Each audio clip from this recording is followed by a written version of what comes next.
Morning. I want to invite you to open with me, if you would, to Genesis chapter 38 this morning, please. Genesis chapter 38.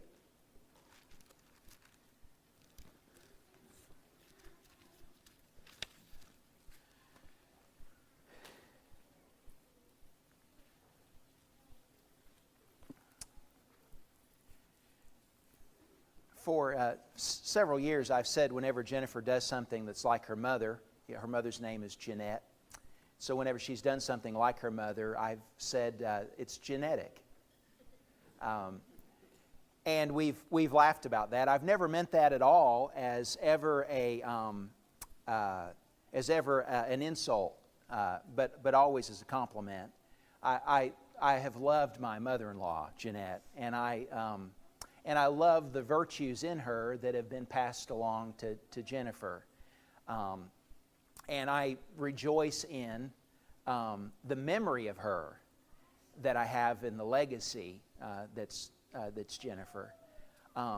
And we, Jen and I, and all of her family, so appreciate all of the care and all of the love that you showed to Jeanette over these last few years while she's had cancer, and all of the care and the compassion and the love that you've shown in her passing.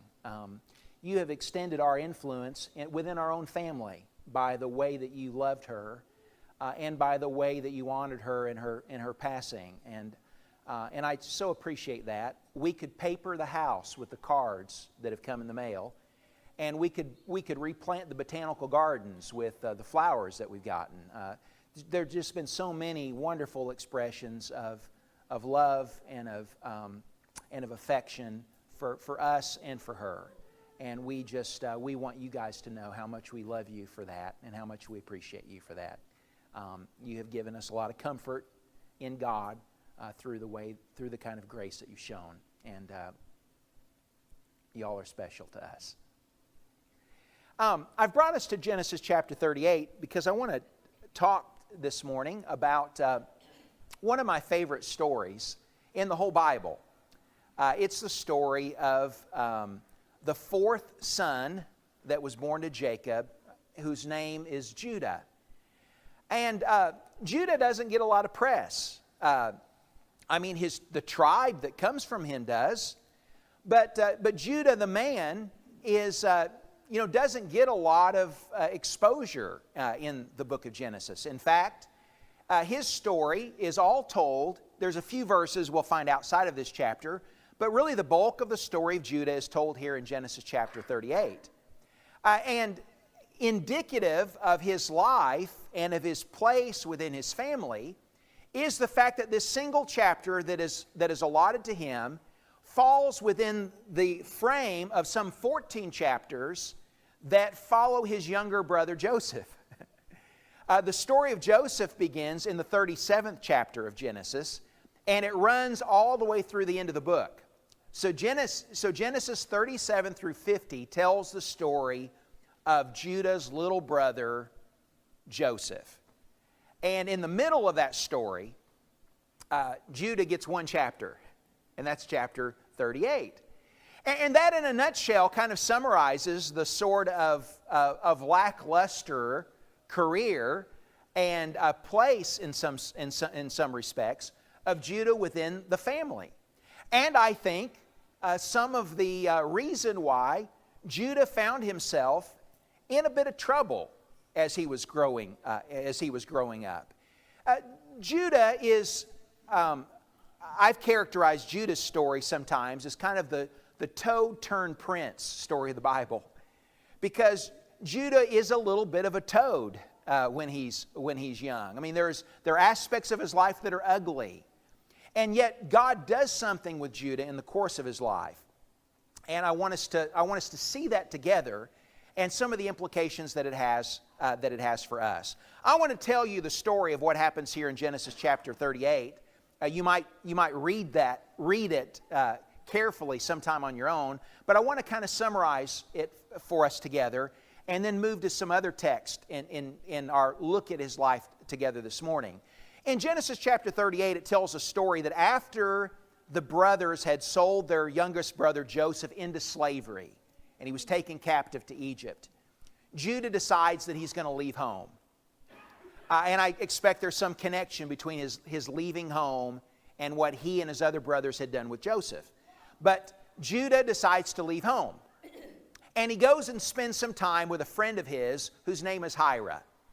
And it seems to me that whenever Judah and Hira are together, they get into trouble. It's while he's hanging out with Hira that he meets the woman that becomes his wife. She is the daughter of a man named Shua. We don't know what her name is. But Judah has 3 sons by her. And his first son is wicked. His second son is wicked. It seems like his third son turns out to be okay. But the first son marries a woman named Tamar. Seems like Tamar was probably a decent woman. But his first son marries Tamar. He's wicked. God takes his life. And so Tamar is left a widow. Judah loses his first son. Judah gives his second son in marriage to Tamar. His second son is wicked too, so God takes his life. Tamar is left a widow again. So Judah begins to think that the problem is not his sons, but that the problem is Tamar. And so he says to Tamar, you go back and you live with your daddy, and when my third son is old enough and when he's eligible, then I'll let you marry, then he'll marry you and raise up children, as was the custom, in the name of your first husband. Well, Judah has no intention of ever letting his youngest son Shelah marry Tamar. And so Tamar goes back to live at home. Eventually, Judah loses his wife. She passes away. And Judah is mourning over her. And along comes Hira. And Judah's going to get in trouble again. They go up and they're mourning. He's been mourning over the loss of his wife, and he goes to shear his sheep. And while he and Hira are going to shear the sheep, they come by this place, and Tamar has realized that he's never going to I'm never going to be married to Shelah. And so she dresses herself up as a harlot, and she's hanging around the place where the sheep shearing is taking place. And so Judah thinks that she's a prostitute, and so he hires her. He has no money with him, and so Tamar shrewdly says, ask for some personal possessions that she's going to keep as credit until he pays her. And so he leaves with her his signet ring and his cord and his staff, all of which would be identifying marks of his. When he gets back home, he sends his buddy Hira to go up and to pay her with a lamb. And when he goes to the town, she's not anywhere around. Meanwhile, Tamar is now expecting as a result of their time together. And when she's 3 months pregnant, word gets out that Tamar is with child. And so Judah sees his out. He calls for Tamar to be brought and for her to suffer the death penalty because she's played a prostitute, because she's committed adultery. And so he asks for her to be brought and to be burned. But Tamar has been keeping his signet ring and his cord and his staff. And she says, the man that is the father of my child is the man to whom these things belong. And so she exposes then the hypocrisy of Judah within the community. And Judah acknowledges at the end of the chapter that Tamar has been more righteous than I have, he says, because I promised that she would marry my son, and I haven't kept that promise. And so as a result of their relationship, Tamar has two sons. She has twins by Judah, one whose name is Perez and one whose name is Zerah. Well, so why is all this story told? I mean, what's the point about telling us the story of these seedy and unseemly behaviors of Judah? Well, I think part of the purpose in the story of the book of Genesis is that we see the contrast between Judah and his brother, in full relief. Because all of these things that are the mistakes that Judah makes in his life are all things that Joseph in his character has avoided. Judah's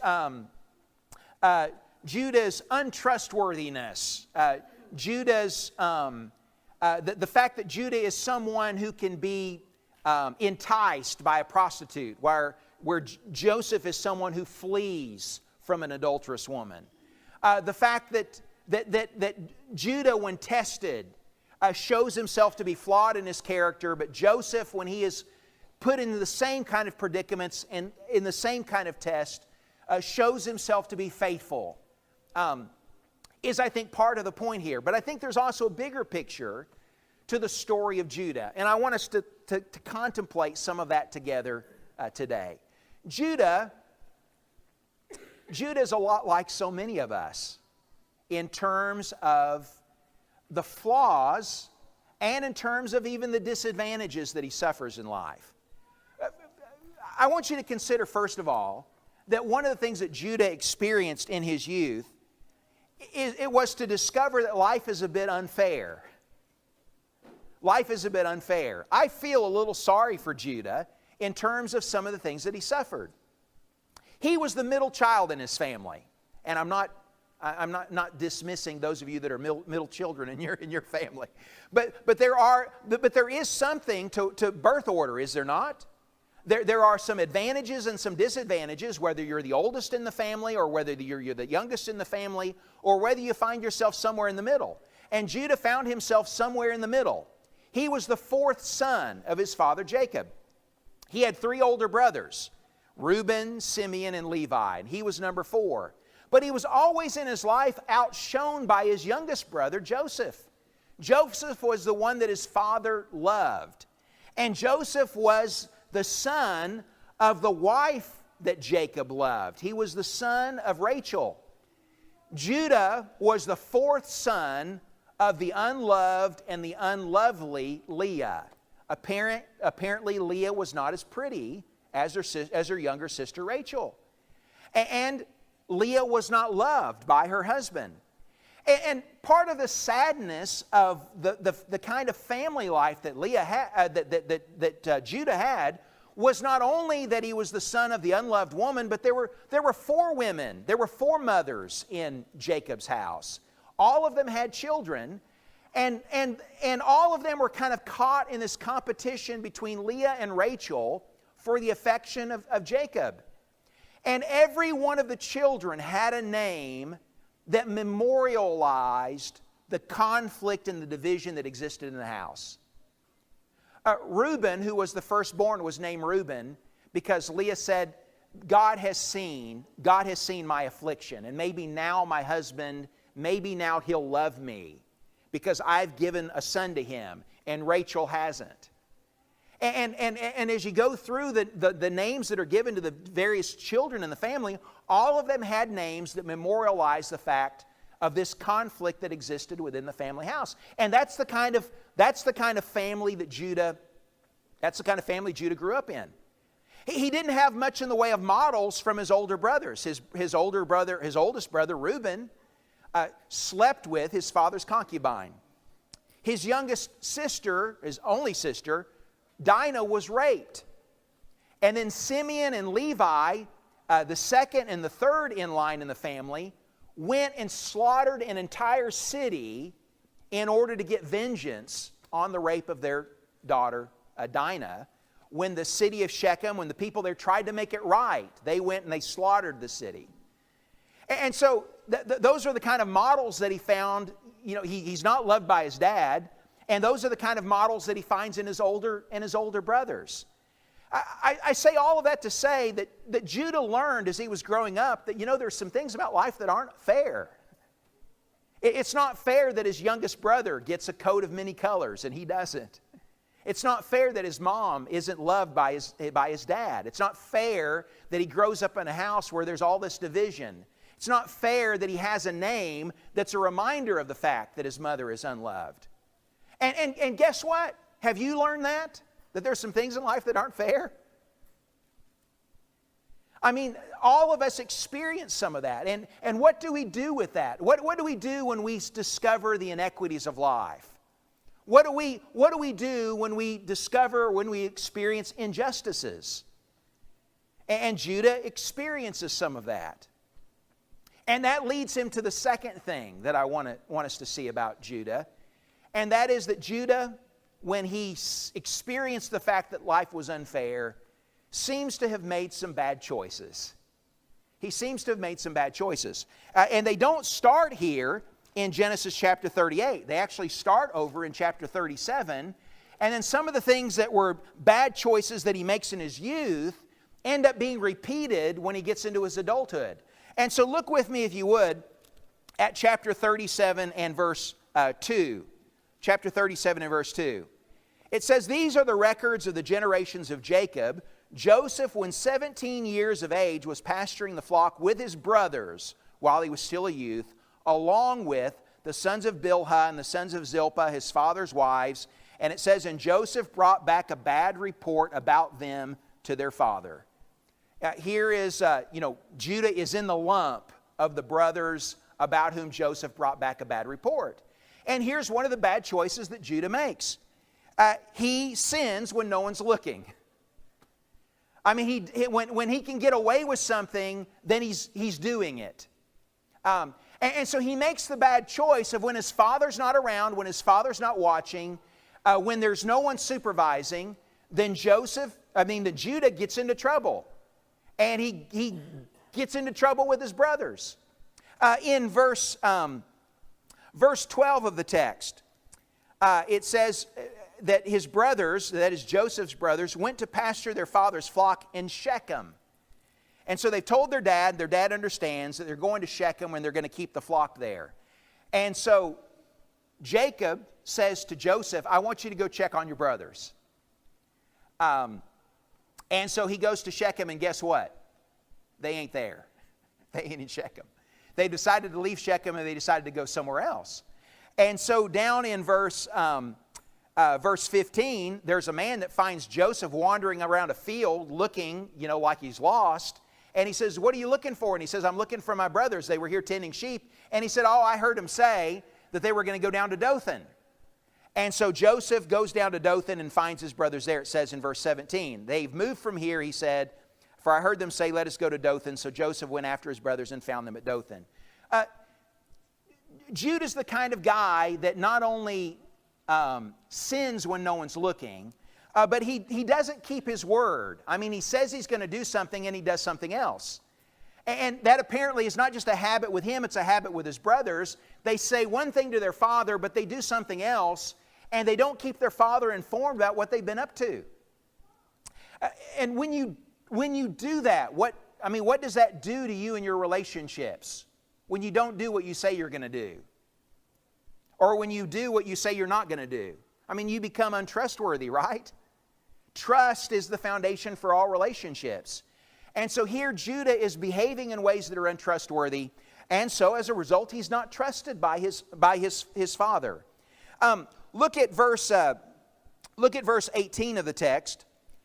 When they see their brother Joseph coming down to Dothan, it says they saw him from a distance. They recognize perhaps his gait, or maybe they see him wearing his coat.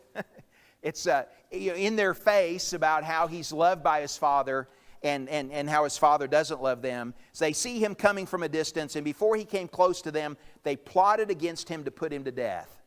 Now I want you to see the role that Judah plays in that. Verse 25. They have taken Joseph and they've thrown him into a pit. They've pulled his coat off of him, and they're thinking that they're going to kill him after lunch. And it says in verse 25, they sat down to eat a meal, and as they raised their eyes and looked, behold, a caravan of Ishmaelites was coming from Gilead with their camels bearing aromatic gum and balm and myrrh on their way to bring them down to Egypt. And Judah said to his brothers, "What profit is it for us to kill our brother and cover up his blood?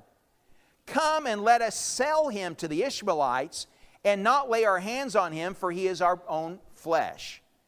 And so Judah is the one that comes up with the idea, let's not kill our brother, let's sell our brother. And then we won't be responsible for what happens to him, and we'll also make something off of him. And so they sell him to the Ishmaelites, take his coat, dip it in blood, and then go and show it to their father Jacob. They don't lie to Jacob in the sense of saying that something's happened to Joseph. They just show Jacob the coat in a heartless way And they say, do you recognize this? And Jacob draws the conclusion, well, Joseph's been killed by a wild beast. And so they let their father draw the false conclusion about what's happened, and then they carry the secret. So, Judah, he discovers that life is unfair, and Judah makes some bad choices. And the last bad choice that he makes here is that he hurts someone else. He hurts other people in order to try to make himself feel better. You know, if Joseph is out of his life, then maybe life will be better. If Joseph is out of his life, if he can take his vengeance on his little brother, maybe his dad will love him now. Maybe his life will be better. At least it'll make him feel better because he'll do something about how badly he hates his brother. But the result of the hurt that he causes his brother, it doesn't make his life any better. It doesn't make him feel any better. It doesn't make him any happier. In fact, if you would, look at the end of chapter 37, and in verse 35, when Jacob is mourning for his son Joseph, it says, all his sons and all his daughters arose to comfort him, but he refused to be comforted, and he said, surely now I will go down to Sheol in mourning for my son. So his father wept for him.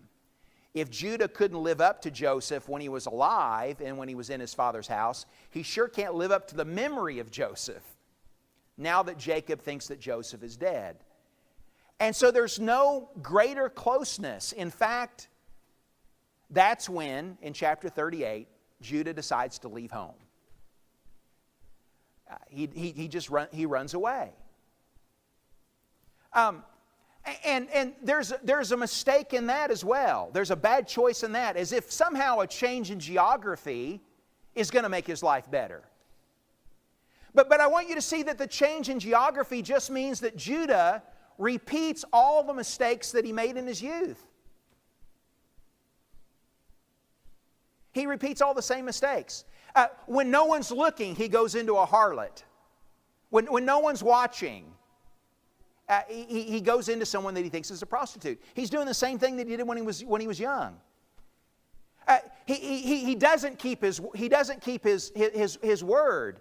He tells Tamar, as soon as Sheila's old enough, I'll give him to you to wed, and then he doesn't keep his promises. He still makes the mistake of hurting others, because of the fact that he hurts.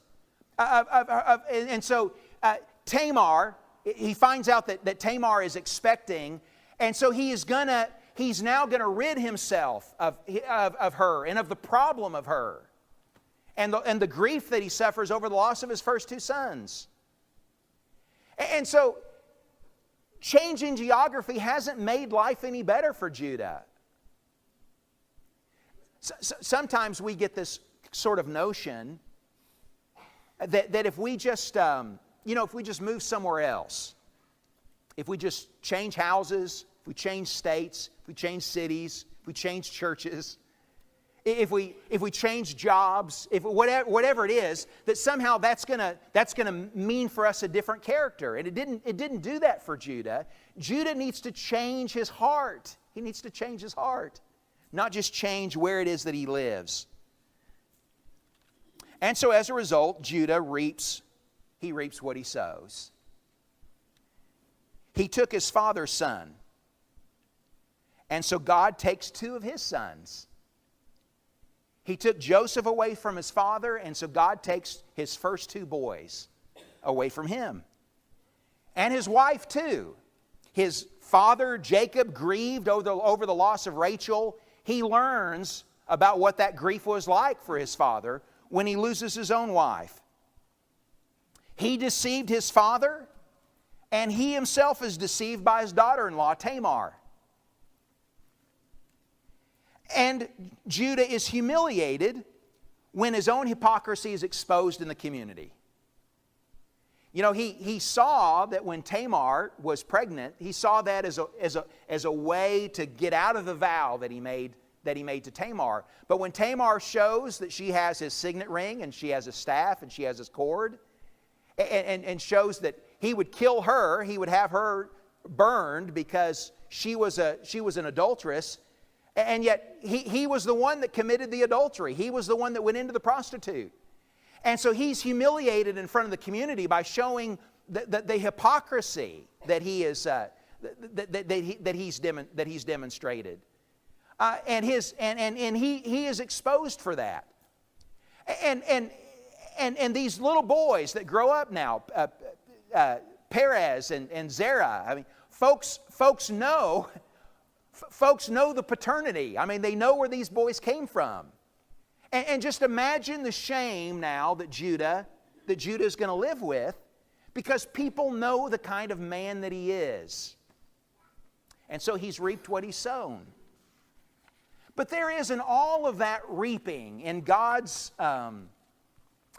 in the consequences that God allows Judah to suffer, there is a shaping that God is doing on his heart. I don't know when Judah began to change, but it seems to me that Judah began to have a change of heart perhaps about the time that Tamar exposed his hypocrisy. When his heart was shown to be what it was. And he made the confession that Tamar is more righteous than I am. Maybe it was at that time that Judah began to have a bit of turn of life. And perhaps in the fact that Tamar was expecting 2 sons. Maybe he saw some grace of God in that as well. That God, through Tamar, has given him 2 sons that are going to replace, 2 grandsons and sons, that are going to replace the sons that God took from him because of their wickedness. Go, if you would, with me to chapter 42 of Genesis. Chapter 42.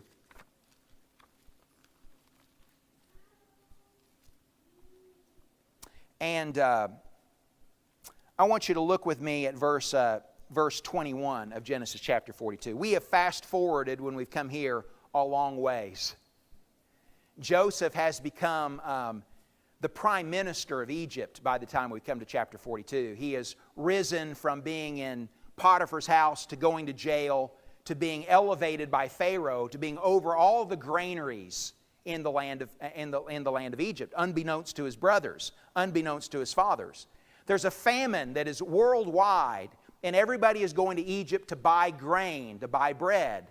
And so Joseph's brothers have come there in order to get some grain to save their family from starving to death.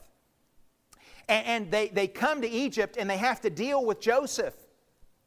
They have to deal, because Joseph is the one that's involved with the trade of grain there. And they don't recognize that Joseph is their little brother, the little brother that they sold so many years ago. But as they're standing before Joseph, Joseph begins to accuse them of being spies. And when Joseph is giving them a hard time because he recognizes them and they don't recognize him, when he begins to give them a hard time, I want you to see how it is that the brothers begin to see and that Judah begins to see the hand of God in his life. It says in verse 21, then they said to one another, truly we are guilty concerning our brother. What brother? Joseph. Truly we are guilty concerning our brother, because we saw the distress of his soul when he pleaded with us. Yet we would not listen. Therefore this distress has come upon us. And so as Joseph is giving them grief while they're in Egypt, they begin to think that God is punishing us for what we did to our little brother. We are reaping what we've sown here. And Judah is seeing that too. Well, what Joseph does is he keeps one of them prisoner. He keeps Simeon, and he lets the rest of them go back home. And he tells them the only way that they can have any more grain is when they get home, if they'll come back to him and bring their little brother Benjamin to prove that they are honest men. And when they get back to their father, they not only, and have left Simeon behind, they find out that their money that they used to buy grain has all been returned to the mouths of their sacks. And so now, how are they going to go back to Egypt when it looks like they are thieves? Well, they're going to starve if they don't go back to Egypt. And so they're going to go back and confess the fact that their money was returned in their bags, take their brother Benjamin along with them, and hope that perhaps Joseph, who they don't know is Joseph, will show them some grace. Look, if you would, at chapter 44. Chapter 44. And verse 16 of chapter 44. When the brothers come back to Egypt, and they brought Benjamin with them, Simeon is released. They buy more grain. Joseph says, "Oh, we had your payment. We had your payment." And so the money that was in your sack must have been a gift from God. And so everything looks like it's turned out well. But when they are giving them the grain this time, Joseph tells his servants to put his silver cup into the bag of Benjamin. And when they get out of town, Joseph sends his soldiers after them to bring them back again.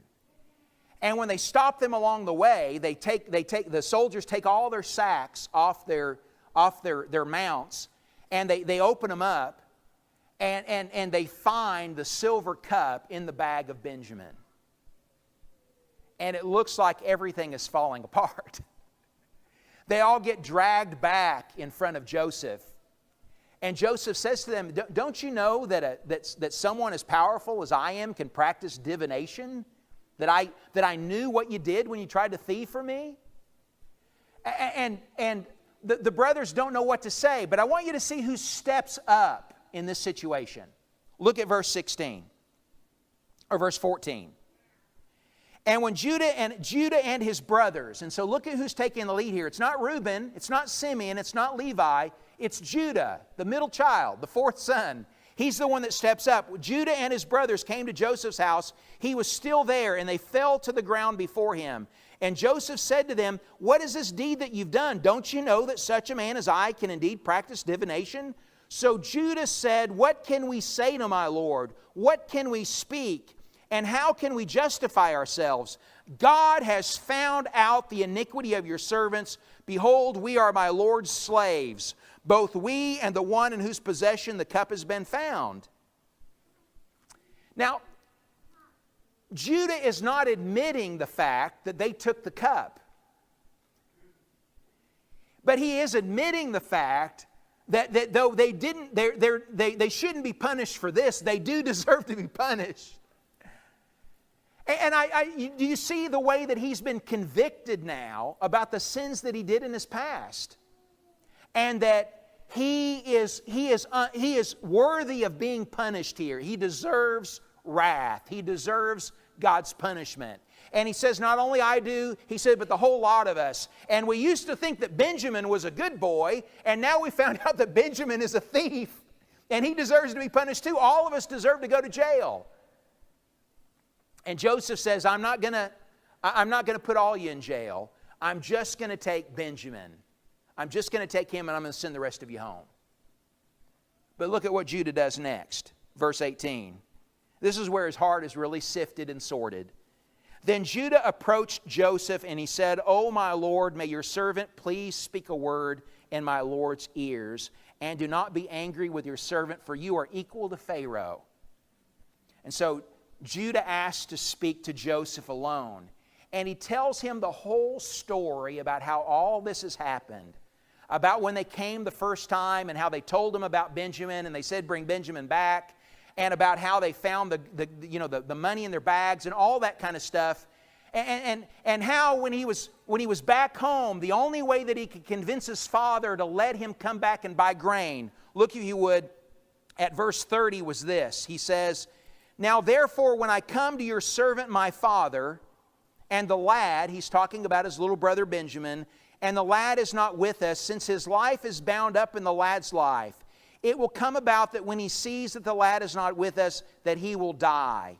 Thus your servants will bring the gray hair of your servant, our father, down to Sheol in sorrow. For your servant," that is speaking of himself, "became surety for the lad. to my father, saying, if I do not bring him back to you, then let me bear the blame before my father forever. Judah is saying, I promised my dad that I would bring Benjamin home safe. And that if Benjamin did not come back safe, that I would be the one to blame for that. I just want you to see the ownership that Judah is taking now for his life and for his choices. He says, I'm responsible for Benjamin. Benjamin is the son of Rachel, not of Leah. But he's responsible for this youngest brother of his that his daddy loves. And he knows about that kind of love now because he's lost 2 boys himself. He knows how that feels. He knows how he tore his dad's heart out when he wronged him the way that he did. And so Judah has changed. And look at what he says next. He says in verse 33, now therefore, here's the pitch that he wants to make to Joseph. Please let your servant remain instead of the lad, a slave to my Lord, and let the lad go up with his brothers. For how shall I go up to my father if the lad is not with me, lest I see the evil that would overtake my father? Judah says, in spite of the fact that Benjamin looks like he's a thief, let my little brother go. Let all my other brothers go and let me stay. Let me be a slave here. Let me be your captive and let all of them go home, because I can't stand to see what this is going to do to my dad if I come home and I don't have my little brother with me. Well, it's that speech that breaks up Joseph. It's that speech that proves to Joseph that his brothers have changed. In chapter 45, Joseph sends everybody out and he can't control himself anymore. He weeps. And then he tells his brothers who he really is. And there's this beautiful reconciliation that takes place. But I want you to see how the grace of God and how the chastisement of God has changed Judah, so he's become a different man. God has redeemed him now. And the change in him is a part of the beauty of how God reconciles his family together. Because the change in him is representative of the change that has taken place in all the brothers, but in no brother more than Judah. And guess what? When God chose whom the Messiah would descend from, He didn't choose Joseph. He said, the scepter shall not depart from Judah in Genesis chapter 49. Judah's the one that God chose to bring the Messiah through. Judah's the one that God chose to be the one that would be the king. And while Joseph may have served the world in his day from starvation, it would be Judah's son that would save the world from sin. And nobody knows sin better than Judah. And nobody knows grace better than Judah. And nobody knows redemption better than Judah. And nobody experienced change more than Judah. Doesn't that give you hope? Doesn't that give you encouragement? I mean, you and I have experiences in life that aren't fair. So what's that doing to you now? I mean, what's that doing with you right now? The fact that you experience inequities in life. Is it influencing you to make bad choices? Don't do that. Don't do that. Judah made bad choices and he experienced the folly of that. And the folly that he experienced in his youth of making those bad choices followed him into his adulthood. He reaped what he sowed. And yet in reaping what he sowed, God taught him lessons. And God changed his heart. And God showed him grace. And Judah was changed by God's chastisement, and he was changed by God's amazing grace. And even late in life, discovered that he had a place and that he had a purpose, even though he was the middle son, even though he was the son of the unloved woman, even though he was not the youngest son, even though he didn't have the brightest and most stellar life. Even though he had made so many mistakes, God could still use him. And he could still be a source of praise for God and a tool for God's purpose. What about your life? What about my life? What will God's grace do with me? If you're ready to be changed by God's grace this morning by becoming one of His sons, by becoming a part of the tribe of the Lion of Judah, Jesus, then today's a great day to make that change. Won't you come as together we stand and as we sing?